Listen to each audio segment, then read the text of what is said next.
Hello guys, welcome back. We're going to start chapter 10 this time.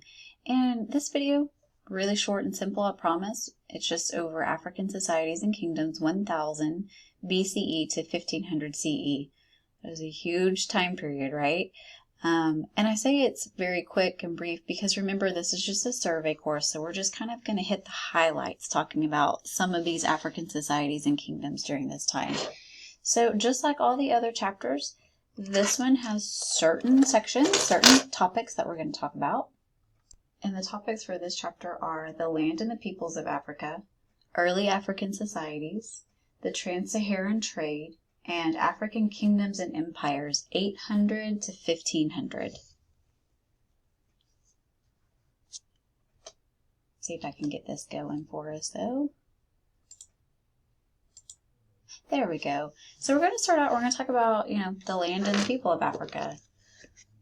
So the African continent is huge. It's massive, right? And it's divided into 5 climate zones. The geography of Africa has a major influence on the different economies of Africa.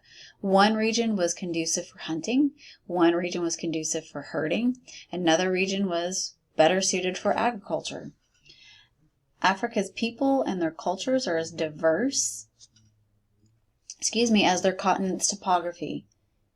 People in North Africa intermingled with many other peoples, facilitating trade and cultural exchange. So think about, that's right on the Mediterranean, right, in North Africa, and it's right along the Arabian Peninsula. It's right there in contact with Europe on those trade routes. Black Africans lived in the region south of the Sahara. Short-statured tribes lived in the equatorial rainforest, while south of them lived peoples who were primarily hunters.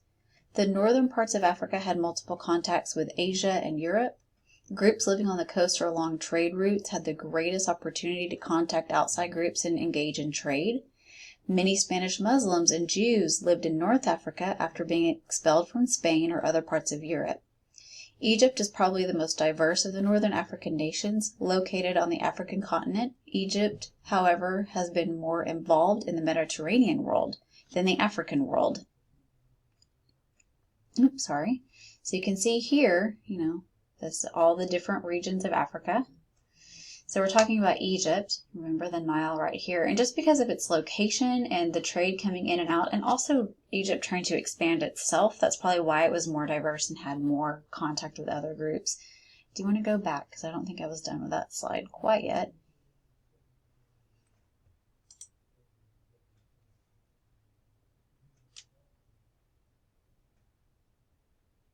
Oh yeah, the very last thing. Some view Egypt as less African because it had been populated by the Phoenician, Berber, Liberian, Hebrew, Greek, and Persian population. So that's why it's kind of viewed as less African than the other countries that make up Africa.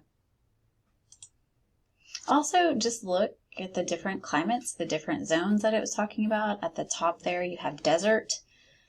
Although you do have the Mediterranean, beautiful coastline, very tropical coastline, that ocean breeze coming in. You do have some highland, desert, subdesert as we move into tropical with a very long dry season. Then we get into your humid tropical and subtropical. And then, of course, along the equator there, it's going to be very wet equatorial, right? And then it kind of goes through that whole thing again, just in reverse. So we're going to go humid, tropical, and subtropical to tropical with a long dry season to subdesert and then to desert.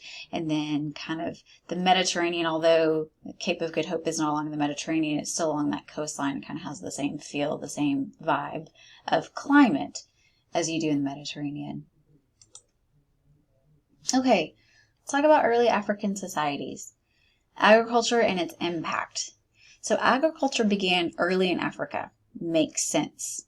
This is really around the Fertile Crescent area, right? So many of the fields were cleared through the process of slash and burn. So you go down, you would cut everything, and then you would burn it.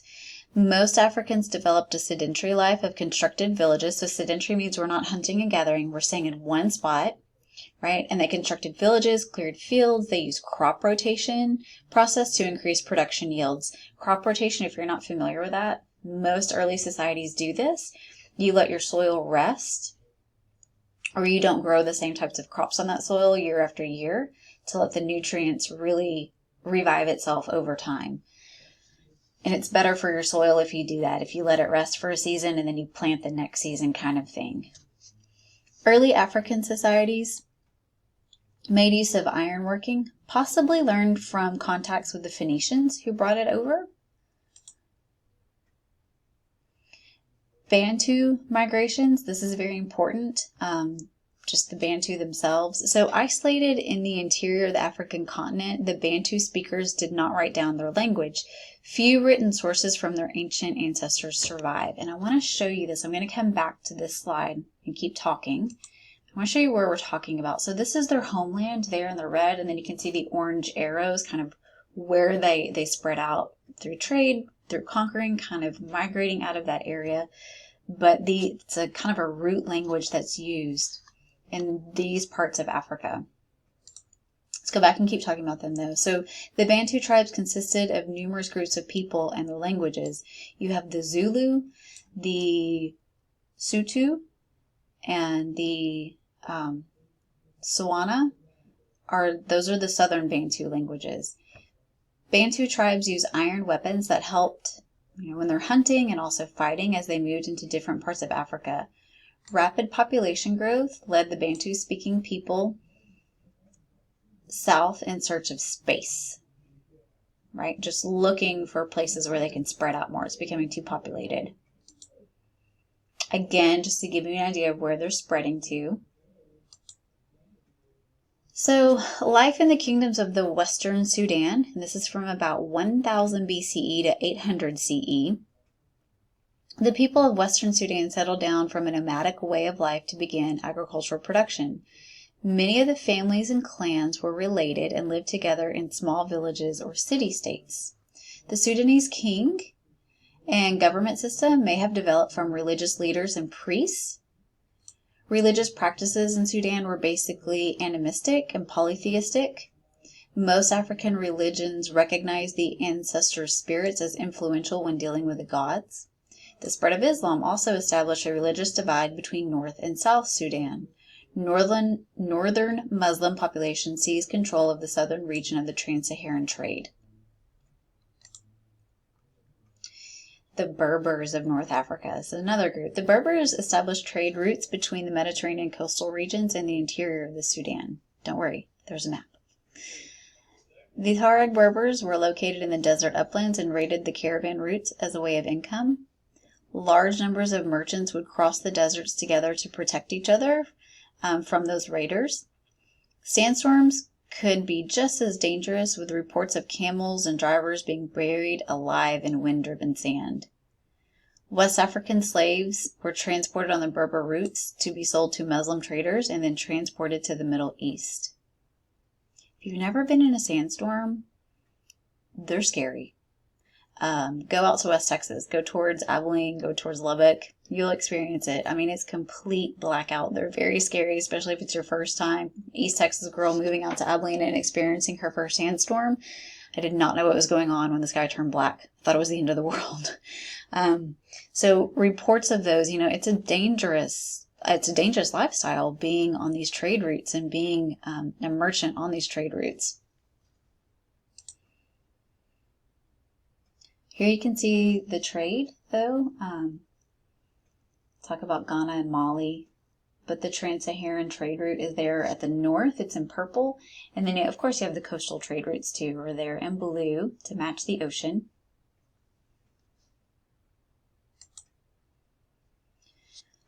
But what about the effects of trade on West African society, right? Start thinking like big picture, too, eventually.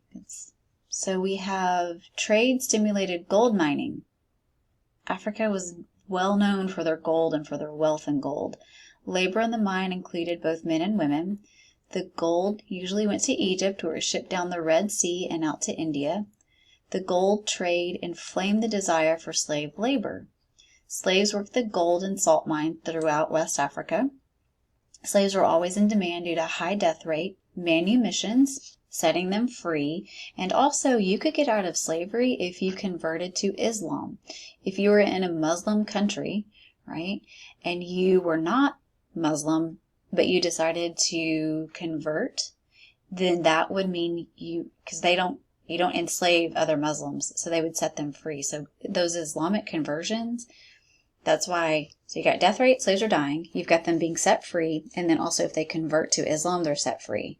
So that constant need for slave labor was there. Some West African kings sold black slaves north and then purchased white slaves from Europe and shipped them south for their own needs. So it's not really racial, right? That's what the book is trying to point out. Slave trade, I mean, we're trading blacks and whites in slavery. So white slaves are coming down, black slaves are going into Europe, that kind of thing. There's no racial connotation to it yet.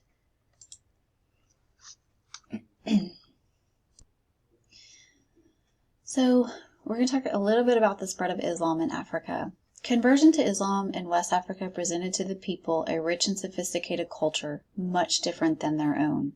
Muslims taught the Africans how to manufacture bricks, to build palaces and mosques. Mogadishu, that's an important city on the Horn of Africa, don't worry, there's a map, was founded by Muslims. The port developed into a sultanate that employed slave military corps. Here's Mogadishu right there.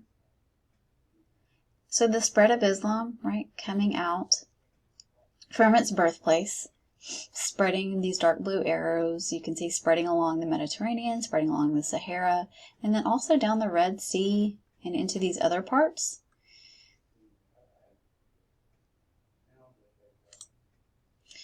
Okay, now we're going to get into some African kingdoms and empires. The Kingdom of Ghana, this is from 900 to 1100. So the Soninke people, they called their ruler Ghana, or war chief, right? Ghana, war chief, kind of the same thing. When the region was involved with the Muslim traders, the traders called the region Ghana after the tribal chief. All court rituals and ceremonies of the Soninke emphasized the Ghana king. The throne was matrilineal, with the king's heirs being one of his sister's sons. Councils located in the capital city advised and assisted the king, with most advisors being Muslim. However, the Muslims refused to live with the African artisans and traders, so they segregated themselves into Muslim enclaves.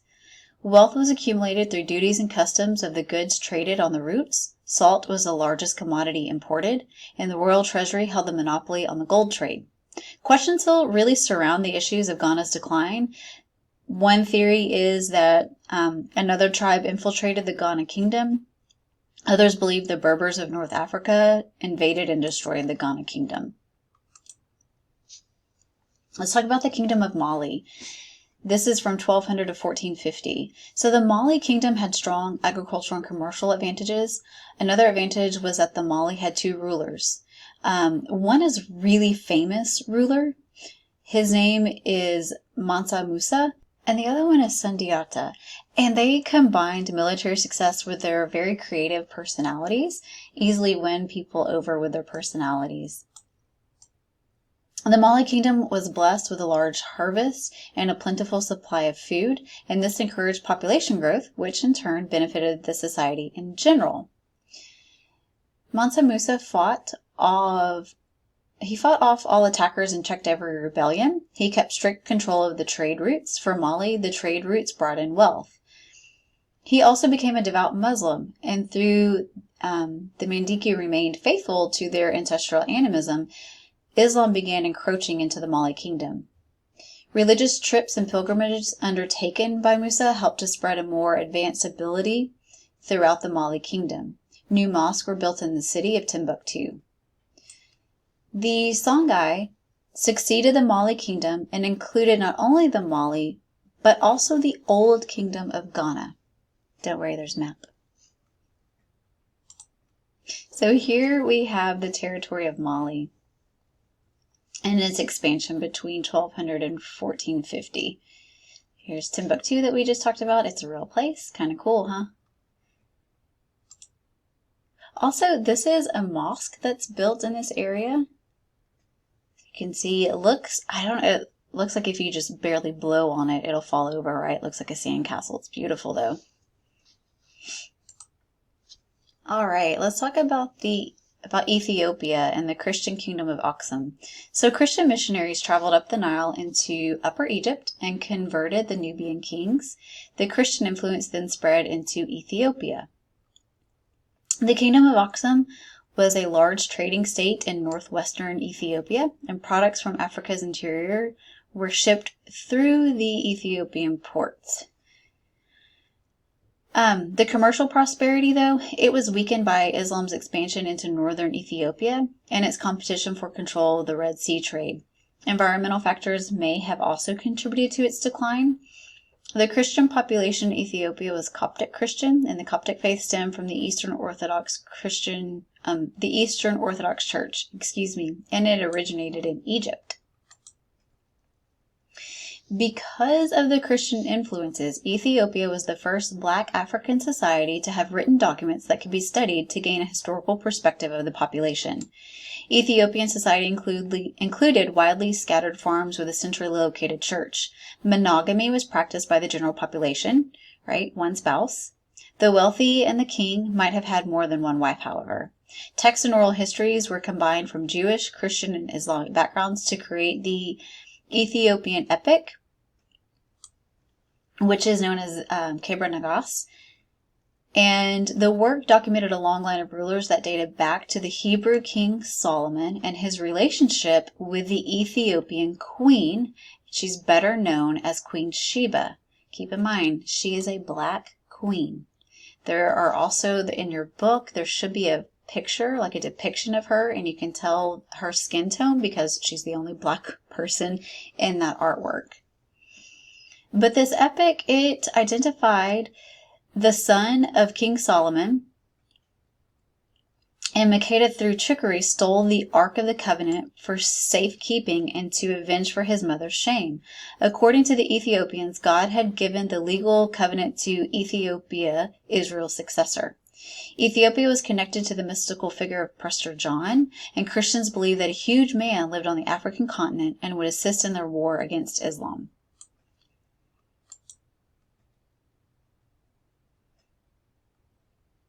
You can see here, this is the kingdom that we're talking about, this area. Okay, let's talk about the East African city-states. So city-states, think of like Athens, right? It's a city-state, and Sparta. Kind of the same concept when we talk about city-states. So following the death of Muhammad, the East coastal people of Africa began to convert to Islam. Traditional African religions remained strong throughout the continent's interior. Migrations from the Arabian Peninsula influenced the lives of the coastal people, including the coastal culture of Swahili. Kilwa became one of the most powerful cities on the eastern coast. A large variety of products were shipped from the East African coast, but one of the main commodities was so common, the Arabs called the northern coast of Somalia the Cape of Slaves. Muslim dealers shipped blacks from Zanzibar to the Indian Ocean markets. Indian leaders in the Deccan Plateau used a large number of black slaves in their military campaigns.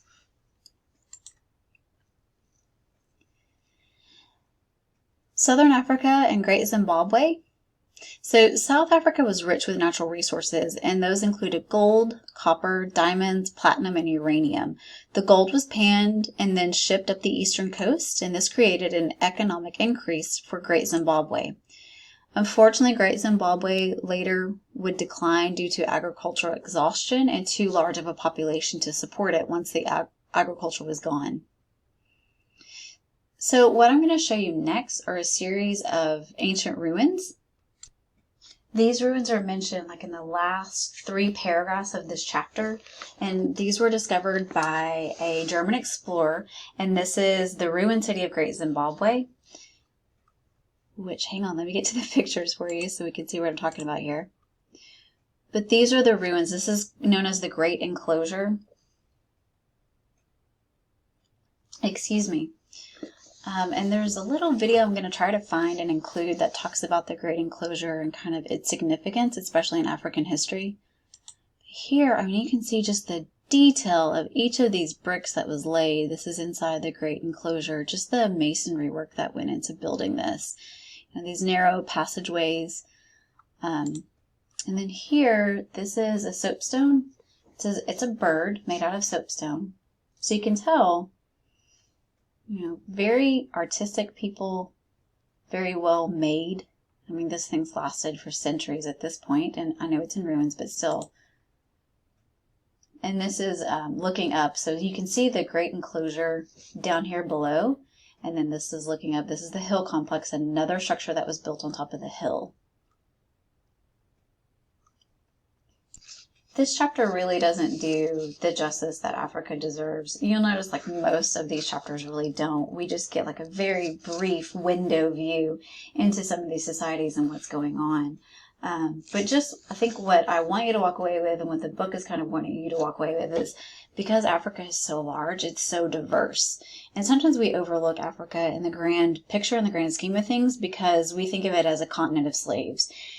And hopefully after reading this chapter and all the other chapters that you've read about the Fertile Crescent and the beginning of life and where this is all coming from and biblical times, like you realize this area of the world is incredibly diverse. The languages, the people, even the natural resources coming from this area. So hopefully you have a better appreciation for this part of the world. Doesn't mean you want to move there and live there, right? But kind of understanding it a little bit more. And this is going to help in laying the foundation for a couple of chapters as we move on through the remaining of this semester, kind of building upon just this basic knowledge of who and what's going on in Africa during this time.